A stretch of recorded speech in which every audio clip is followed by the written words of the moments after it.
राम।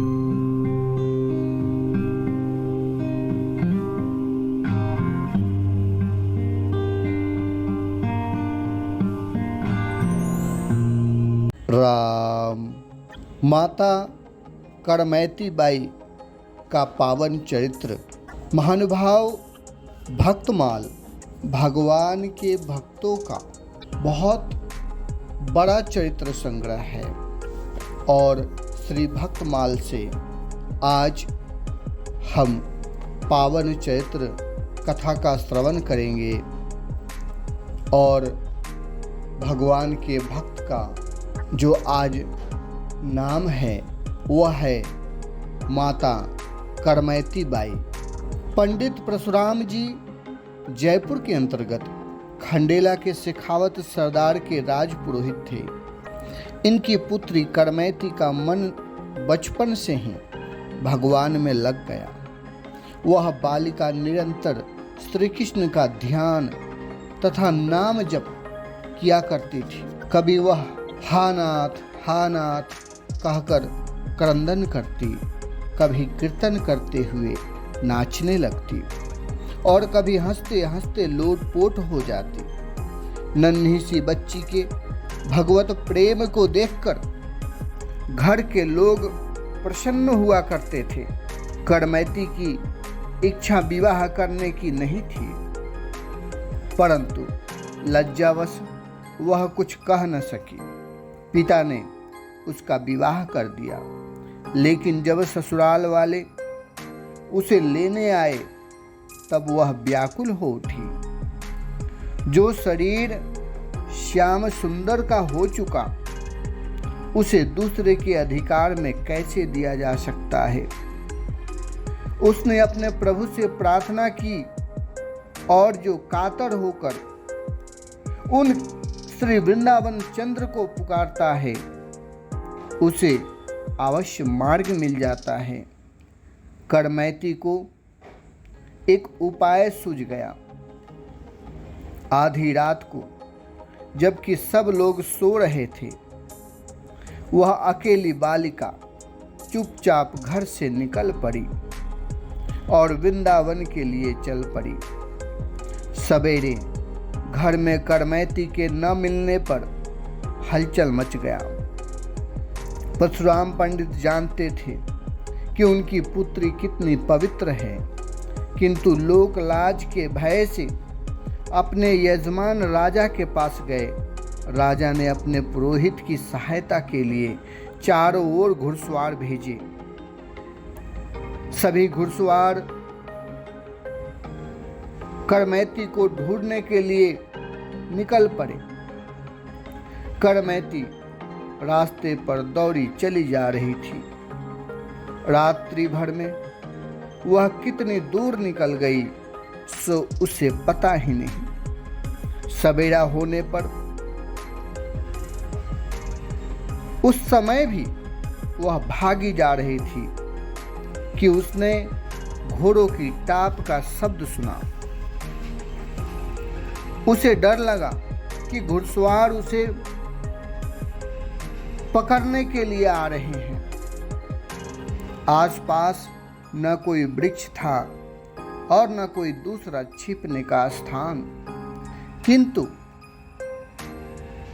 वहां एक ऊंट मरा पड़ा था और रात्रि में श्रृंगालों ने उसके पेट का भाग खा लिया था। करमैती की दृष्टि ऊंट के पेट में बनी कंदरा पड़ गई। इस समय वह सांसारिक विषयों की भयंकर दुर्गंध से भाग रही थी। मरे ऊंट के शरीर से निकलने वाली गंध उसे विषयों की दुर्गंध के सामने तुच्छ जान पड़ा। वह भागकर ऊंट के पेट में छिप गई। घुड़सवार पास आए तो दुर्गंध के मारे उन्होंने उस ऊंट की ओर देखा तक नहीं। वहां से शीघ्रतापूर्वक वे आगे बढ़ गए और अंत में हताश होकर लौट गए। माता पिता आदि भी पुत्री के संबंध में निराश हो गए। जिसकी कृपा से विष अमृत हो जाता है, अग्नि शीतल हो जाती है, उसी की कृपा वर्षा करमैती पर हो रही थी। ऊंट के शरीर में वह भूखी प्यासी 3 दिन तक छिपी रही तो दुर्गंध सुगंध में बदल चुका था। चौथे दिन वह वहां से निकली।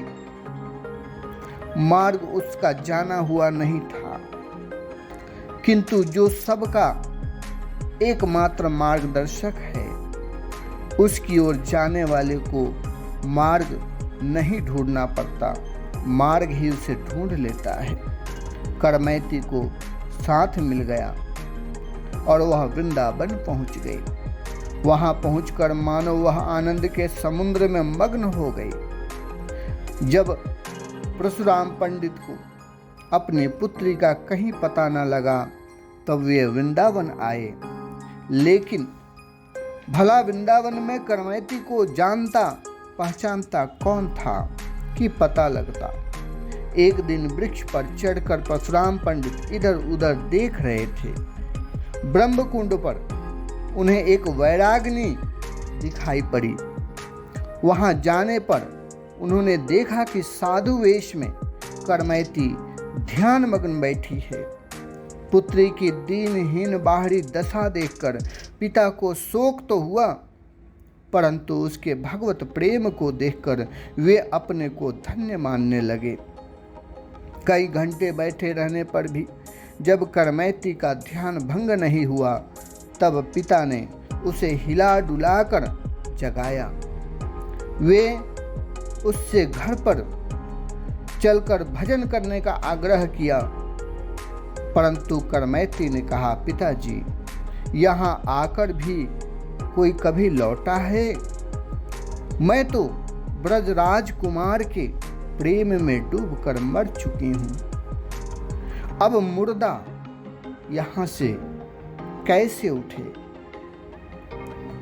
अंततः परशुराम जी उसके भक्ति भाव को देखकर घर वापस लौट आए।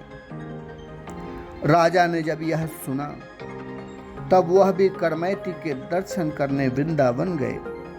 राजा ने करमैती के लिए ब्रह्मकुंड के पास एक छोटी सी मठिया बनवा दी। करमैती बाई की भक्ति ने राजा को भी भक्त बना दिया। इसी प्रकार भक्तमाल में अनेकानेक भक्तों के पावन चरित्रों का रोचक वर्णन हुआ है। श्री नाभादास जी कहते हैं कि संसार में जितने भक्त हैं उन सब का वर्णन करने की सामर्थ्य किसमें है? यह तो वैसे ही असंभव है जैसे कोई चिड़िया सब समुद्रों का जल पी लेने का विचार करे तो उसके उदर में समुद्र का जल कैसे अट सकता है। भक्त जीते भूलोक में कथे कौन पै जाए, समुद्र पान श्रद्धा करे, कहाँ चिड़ी पेट समाए। राम।